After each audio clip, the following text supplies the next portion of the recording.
Have you ever felt the sheer weight of the world resting on your shoulders? That crushing feeling of anxiety when something outside of your control shifts, a change in the market, an unexpected comment from a colleague, or simply the persistent noise of the city. For many of us, the great struggle of life is feeling powerless. We spend so much of our precious energy fighting battles we can never win, attempting to fix things that, by their very nature, are not ours to command. We constantly seek peace through external victories, only to find that it is fleeting. But what if the true secret to unshakable peace, the kind that survives chaos, was not about conquering the world, but about a single, simple act of separation? What if the key lies in just knowing what truly belongs to you and what doesn't? Today, we embark on a journey through ancient wisdom, both East and West, to explore this profound truth. It is a concept so fundamental that it forms the bedrock of Stoicism, Buddhism, and Taoism, the universal key to peace. Let us gently observe where we place our energy, and consider the ultimate freedom that comes from knowing the boundaries of our own power. Some things are in our control, while others are not. We control our opinion, choice, desire, aversion, everything of our own doing. We don't control our body, property, reputation, position, everything not of our own doing. Even more, the things in our control are by nature free, while those not in our control are weak, hindered, and not our own. Epictetus, Enchiridion. Our starting point is the West, with the powerful clarity of the Stoic philosopher Epictetus. Born a slave, he knew better than anyone the true meaning of bondage and freedom. His ultimate lesson was simple, yet life-altering. Some things are in our control, while others are not. Epictetus draws a clear line, creating two distinct boxes for us to examine. The inner circle, the controllables. He tells us that we control our opinion, our choice, our desire, and our aversion. In a word, everything is of our own doing. This is the realm of our mind, our judgment, and our intention. Stoics call this our prohairesis, our inner will. This, he notes, is the only area that is by nature free, unhindered, and unobstructed. This is our small, sacred territory. Everything that happens within this inner circle is entirely up to you. You decide the quality of your character. You decide your effort. You decide your reaction. This is the ultimate freedom. The outer circle, the uncontrollables. Then there are the externals. We don't control our body, property, reputation, position, or other people. These are weak, slavish, can be hindered, and are not our own. This is not a harsh or pessimistic statement. It is simply an honest observation of reality. You can work diligently for a promotion, but you don't control the outcome. You can live a healthy life, but you don't control illness. You can be the kindest person, but you don't control the opinions others hold of you. The Stoic practice is one of active separation, the discipline of mentally placing every aspect of life into the correct box. The moment we try to extend our reach outward, demanding control over the uncontrollable, we begin to suffer. While Epictetus framed this truth through the lens of active discipline and logic, the East arrived at the same fundamental conclusion through observation, acceptance, and flow. In Buddhism, the uncontrollable nature of the world is captured by the truth of anicca, or impermanence. Everything outside of the present moment, objects, relationships, health, fame, is constantly changing and will eventually pass away. Because the external world is inherently impermanent, it is fundamentally uncontrollable. The root of suffering, therefore, is attachment, clinging to things that are destined to change. If you attach your happiness to a passing thing, whether it's a good reputation or a physical object, you are attaching yourself to the certainty of future suffering.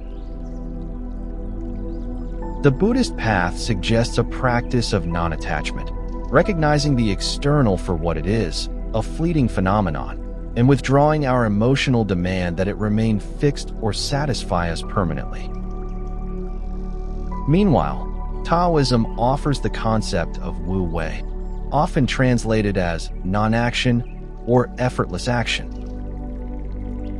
Wu Wei is the wisdom of the water. It flows around obstacles rather than fighting them. It acts in harmony with the natural rhythm of the Tao, the uncontrollable way of the universe. When you find yourself frustrated by circumstances, the traffic, the weather, the decisions of an organization, you are likely practicing Wei, forcing or striving, rather than Wu Wei, effortless flow.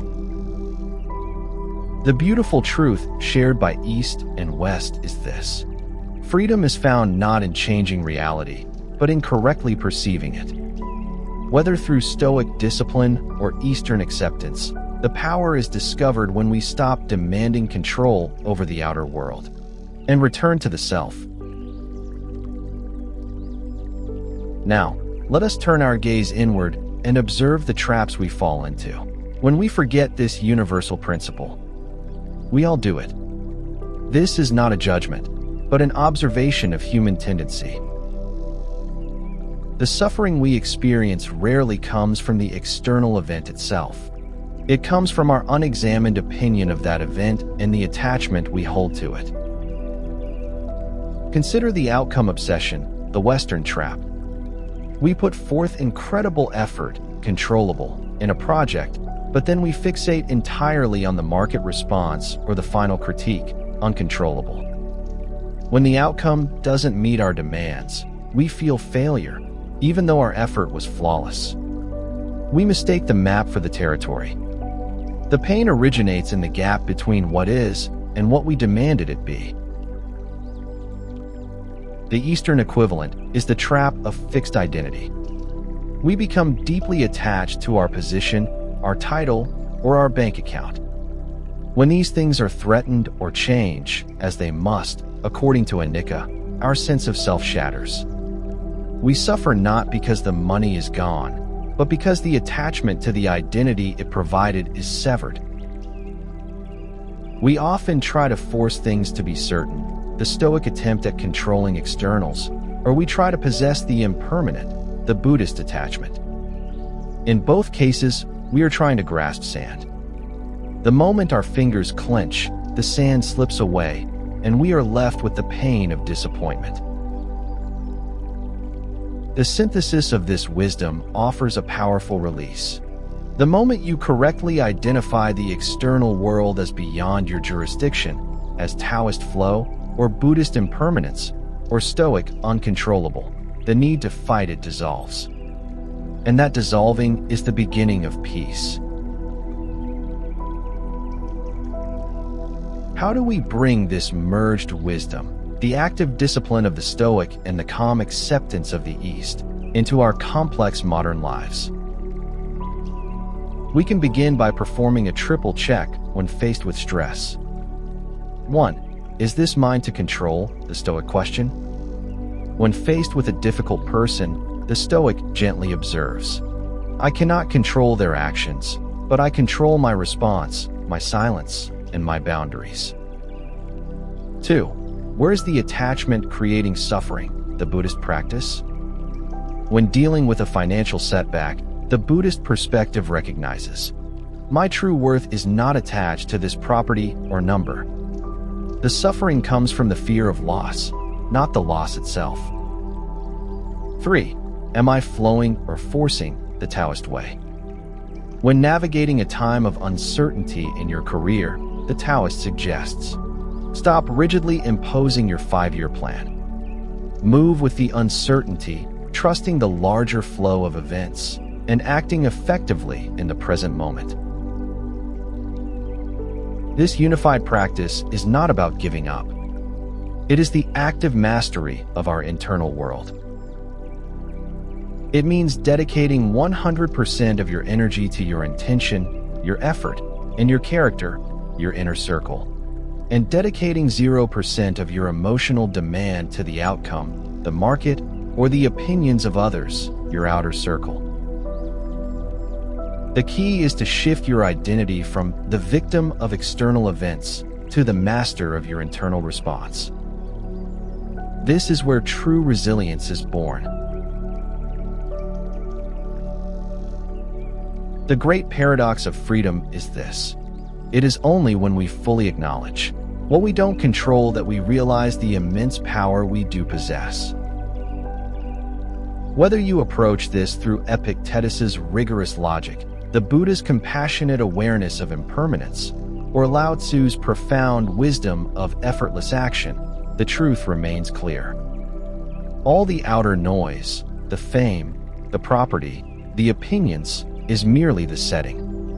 The actual play, the one that determines your peace and your character, is happening right here, within your own mind.